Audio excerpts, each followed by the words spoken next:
ಮೊದಲಿಗೆ ಬಾಣಲೆಗೆ ಸ್ವಲ್ಪ ಎಣ್ಣೆ ಹಾಕಿ ಒಂದು ಸ್ವಲ್ಪ ಮೆಣಸಿನಕಾಯಿ ಹಾಕಿ ಹುರಿಬೇಕು. ಅದಕ್ಕೆ ಸ್ವಲ್ಪ ಕೊತ್ತಂಬರಿ ಬೀಜ ಮತ್ತು ಸ್ವಲ್ಪ ಜೀರಿಗೆ ಕೂಡ ಹಾಕಬೇಕು.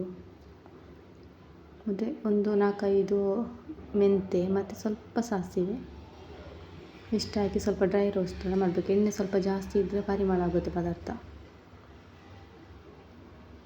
ಇದು ಈಸಿ ಇರುತ್ತೆ. ಸ್ವಲ್ಪ ಇದು ಹೀಗೆ ಜಾಸ್ತಿ ಫ್ರೈ ಆಗಬಾರ್ದು, ಅಂದರೆ ನಾನು ಸ್ಪೀಡಲ್ಲಿದ್ದೆ, ಮೊಬೈಲ್ ಒಂದು ಕೈಯಲ್ಲಿತ್ತು, ಆವಾಗ ಸ್ವಲ್ಪ ಸ್ಪೀಡಲ್ಲಿತ್ತು, ಸ್ವಲ್ಪ ಕರೆಕ್ಟಿತ್ತು. ಸ್ವಲ್ಪ ಕರಿಬೇವಿನ ಸೊಪ್ಪು ಇದನ್ನು ತೆಗೆಯುವ. ನೆಕ್ಸ್ಟ್ ಸಾಕು, ಜಾಸ್ತಿ ಆಗೋದು ಬೇಡ. ಸ್ವಲ್ಪ ಅದೇ ಬಾಣಲೆಗೆ ಸ್ವಲ್ಪ ಎಣ್ಣೆ ಹಾಕಿ ನೀರುಳ್ಳಿ, ಬೆಳ್ಳುಳ್ಳಿ ಮತ್ತು ಕರಿಬೇವಿನ ಸೊಪ್ಪು ವಾಪಸ್ ಹಾಕಿ ಇನ್ನೊಂದು ಸಲ ಆ ಥರನೇ ರೋಸ್ಟ್ ಮಾಡಬೇಕು. ಸ್ವಲ್ಪ ಕಲರ್ ಚೇಂಜ್ ಆದರೆ ಸಾಕು, ಬಾಡಿದ ಥರ ಆದರೆ ಸಾಕು. ಅದು ಬೇರೆ ಇಡಬೇಕು, ಇದು ಕೂಡ ಬೇರೆಯೇ ಮಾಡಬೇಕು ಫ್ರೈ. ಇವಾಗ ಇದನ್ನು ಸ್ವಲ್ಪ ನೀರು ಹಾಕದೆ ರುಬ್ಬಬೇಕು. ಇದು ಕೂಡ ಹಾಗೆ ಜಸ್ಟ್ ಕ್ರಷ್ ಮಾಡಿ ತೆಗಿಬೇಕು, ಬೇರೆ ಬೇರೆ ರುಬ್ಬಬೇಕು.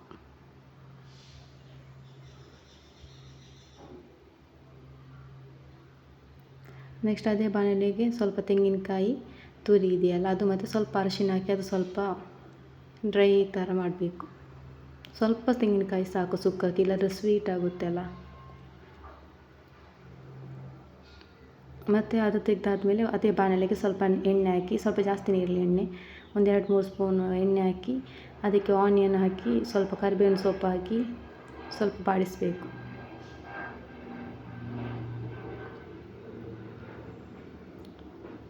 ಅದಕ್ಕೆ ಚಿಕನ್ ಹಾಕಬೇಕು. ಇನ್ನು ಸ್ವಲ್ಪ ಉಪ್ಪು ಹಾಕಿದರೆ ಸ್ವಲ್ಪ ಜಾಸ್ತಿ ಬೇಯುತ್ತೆ. ಸ್ವಲ್ಪ ಟೊಮೆಟೊ, 1 ಟೊಮೆಟೊ ಇದೆ ಇದರಲ್ಲಿ, ಒಂದು ಹಾಫ್ ನೀರುಳ್ಳಿ ಮತ್ತು 1 ಟೊಮೆಟೊ. ಅದಕ್ಕೆ ಚಿಕನ್ ಹಾಕಿ ಸ್ವಲ್ಪ ಬೇಯಿಸಬೇಕು. ಇದರಲ್ಲಿ ಬೋನ್ಲೆಸ್ ಇಲ್ಲ, ಎಲ್ಲ ಬೋನ್ ಇರೋದೇ ಹಾಕಿದ್ದೇನೆ ಸ್ವಲ್ಪ. ಅದಕ್ಕೆ ಸ್ವಲ್ಪ ನೀರು ಹಾಕ್ತೇನೆ, ಅಡಿ ಹಿಡಿಬಾರ್ದಲ್ಲ.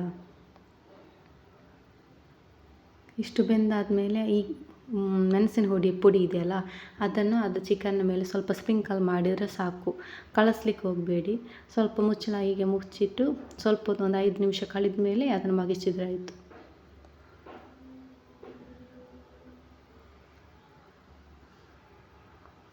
ಚೆನ್ನಾಗಿ ಮಿಕ್ಸ್ ಮಾಡ್ತಾ ಇದ್ದರೆ ಎಲ್ಲ ಅದಕ್ಕೆ ಹೊಂದ್ತದೆ.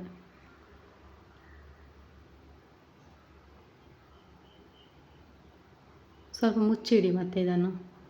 ಇದು ಯಾವ ನೀರು ಹಾಕ್ತೇನೆ ಅಂದರೆ, ನೀರಿದ್ದರೆ ಹಾಕಬೇಡಿ, ನೀರಿಲ್ಲ ಅಂದರೆ ಮಾತ್ರ ಮಿಕ್ಸಿ ತೊಳೆದ ನೀರೇ ಇದೆಯಲ್ಲ ಅದನ್ನೇ ಹಾಕ್ತಾಯಿದ್ದೇನೆ ಅದಕ್ಕೆ. ನೀವು ಮಾಡಿದಾಗ ಸ್ವಲ್ಪ ನೀರಿದ್ದರೆ ಹಾಕಬೇಡಿ. ಇದರಲ್ಲಿ ನೀರೇನಿರಲಿಲ್ಲ, ಡ್ರೈ ಆಗಿತ್ತು, ಅದಕ್ಕೆ ಸ್ವಲ್ಪ ಹಾಕ್ತಿದ್ದೇನೆ ನೀರು. ಇದು ಮುಚ್ಚಳ ಮುಚ್ಚಿ ಒಂದು 5 ನಿಮಿಷ ಇಡಿ.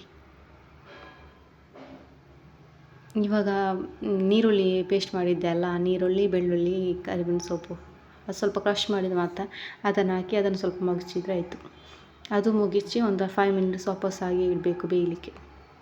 ಉಪ್ಪು ನೋಡಿ ಟೇಸ್ಟಿಗೆ ಇದೆಯಾ ಇಲ್ವಾ, ಅದಿಲ್ಲ ಅಂದರೆ ಸೇರಿಸಿದರೆ ಆಯಿತು.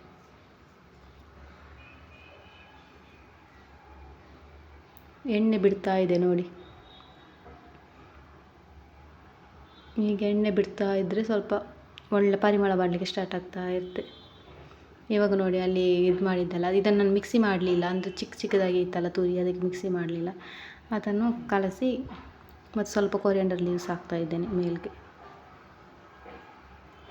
ಕಲಸಿ ಒಂದು 5 ಮಿನಿಟ್ಸ್ ಇಟ್ಟರೆ ಸಾಕು ಚಿಕ್ಕ ಉರಿಯಲ್ಲಿ.